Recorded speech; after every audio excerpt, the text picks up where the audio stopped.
Je voudrais revenir sur la question de Ismaël et de Isaac.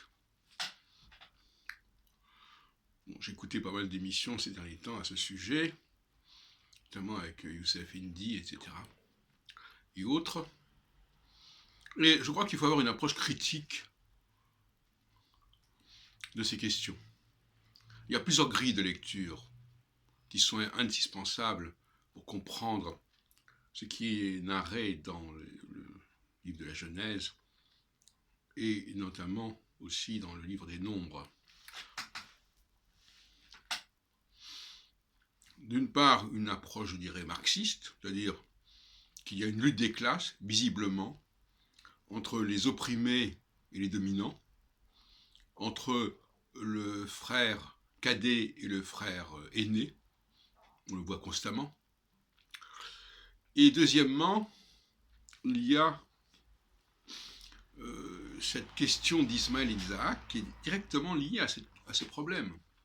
Parce que Isaac est le fils second. Alors on nous dit, oui, Ismaël n'est pas né comme il fallait, etc. Mais ça, c'est des arguments spécieux. Il est bien le fils second. Et d'ailleurs, dans les fils de Jacob, il y a plusieurs fils qui sont nés de servantes, comme vous le savez. Alors, on nous dit que Ismaël sera le père de 12 princes. 12 princes. Et on sait que Jacob sera aussi le père de 12 princes. Alors, c'est un parallèle qui est un petit peu dérangeant quand même, quelque part. À la fois, c'est confirmant, mais c'est dérangeant. Alors, effectivement, dans le livre de la Genèse même, on parle d'abord des fils d'Ismaël et des princes que ça donnera.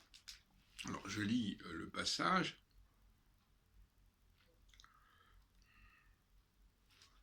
Alors, je prends le chapitre 25 de la Genèse.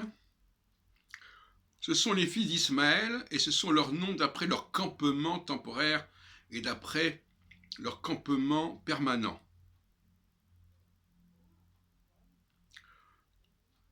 Bon. Donc ça, c'est déjà le livre 5. Donc, le chapitre 25. Et d'ailleurs, il est indiqué ensuite, dans le même chapitre 25 d'ailleurs, une nation sera plus forte que l'autre, et l'aîné servira le plus jeune. C'est étonnant tout ça. Alors, si on prend le livre des Nombres, qui est toujours dans le Pentateuque, la division des 3 tribus de campement, de Ruben, etc. Je vois le mot campement qui apparaît dans les 2 cas.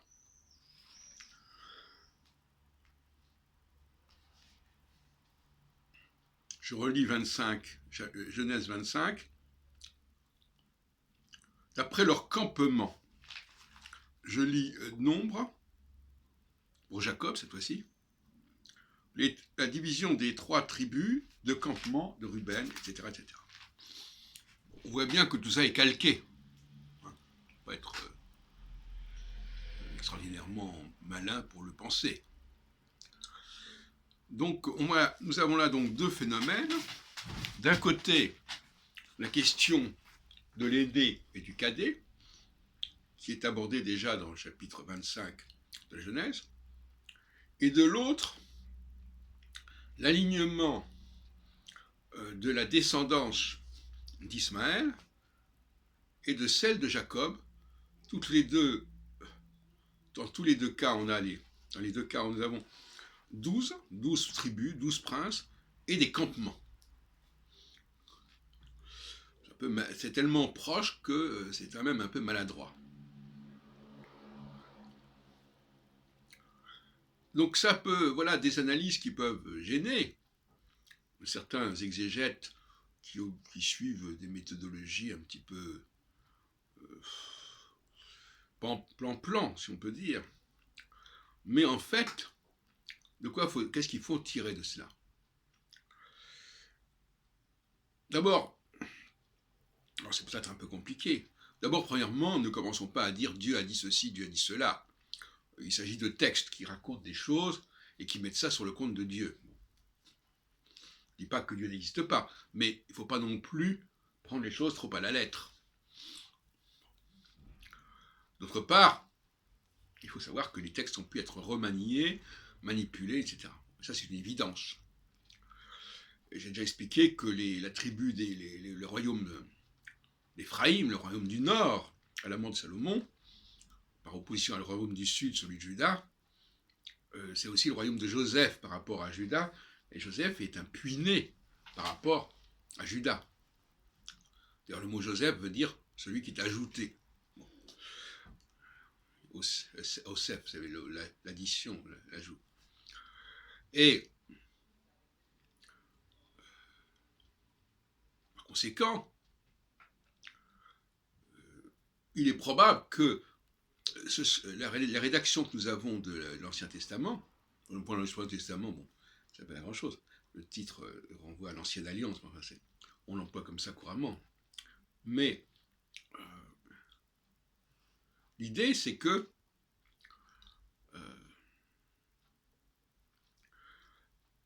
c'est les gens du royaume du Nord qui vont l'emporter sur les gens du royaume du Sud. Ça veut dire que finalement, c'est écrit par les scribes du royaume du Nord, en grande partie. Et notamment, rappelons quand même que le mot Israël même renvoie à Jacob, et que le royaume du Nord s'est appelé également royaume d'Israël, d'Éphraïm et d'Israël. Alors, il est évident que tout ça a été tripoté, a été manipulé, etc. Et si on ne prend pas, si un chercheur ne tient pas compte de la manipulation des textes, de la rédaction des textes, de la formation de textes antidatés, etc., bon, il faudrait mieux qu'elle ait fait autre chose. Hein. Il ne faut pas être trop naïf quand on aborde ces questions-là et ces textes-là. Donc, nous avons le personnage d'Isaac, qui arrive in extremis, hein, et qui prend le dessus sur Ismaël, qui est le premier. Nous avons le personnage de Jacob, qui prend le dessus sur le personnage premier, avec l'histoire du droit d'aînesse, Ésaü. Et on pourrait parler de la même chose avec Abel et Caïn, etc. Avec l'idée de la chute, évidemment, la chute. Alors, il faut que l'aîné chute quelque part, qu'il se démérite, tout ça. Bon. Donc, paradoxalement, moi je dirais que Yitzhak, c'est une création imaginée par les tenants du royaume du Nord. Puisqu'Isaac, c'est le puits-né. Ismaël, c'est celui qui est le véritable héritier d'Abraham. Le fait qu'il soit né d'une esclave ne change rien, je l'ai expliqué tout à l'heure. D'ailleurs, on a bien vu que Yitzhak est né de façon in extremis, hein, miraculeuse, inattendue. On n'attendait plus. Alors il y a d'autres questions qu'il faudrait se poser. On dit qu'Abraham sera le père d'une multitude. Je ne sais pas très bien ce que ça veut dire. On nous dit à un moment donné qu'il est presque même le père de toute l'humanité. Bon, il faut savoir, il est père de toute l'humanité ou il est père simplement du peuple hébreu. Il faut savoir ce qu'on dit. Pas très clair. D'ailleurs, c'est vrai pour les autres personnages, comme Noé, comme Adam. Est-ce qu'ils sont le père de toute l'humanité ou seulement du peuple hébreu? Bon. Là, il y a aussi une dialectique entre les chrétiens et les juifs à ce sujet, où les chrétiens veulent détrôner les juifs, si on peut dire. Mais les chrétiens, ce sont les païens à ce moment-là. Bon, on ne va pas tout compliquer, j'en ai parlé dans bien d'autres endroits. Donc, finalement, il faut avoir une lecture critique de ces textes. Le personnage d'Isaac est un personnage qui est rajouté. De même que le nom d'Israël associé à Jacob, c'est simplement quelque chose qui a été rajouté pour que ça fasse référence au royaume d'Israël. Et je rappelle que dans Jérémie 31, on commence par dire une alliance avec Israël et avec Juda. Donc cette dualité, elle est constante, elle est rappelée en permanence. Juda étant le premier, mais qui va perdre son statut, et il faut bien comprendre que le christianisme emboîte cette question-là, emboîte cette volonté de discréditer l'aîné. L'aîné, ceux qui étaient là avant l'Ancien Testament, eh bien ils seront détrônés, on leur substituera, on les remplacera par le cadet. Donc l'anti-judaïsme au sens littéral du terme, c'est d'abord la création, une polémique du royaume du Nord contre le royaume de Juda. Anti-judaïsme, c'est d'abord l'hostilité au royaume de Juda. Et ça date de la mort de Salomon.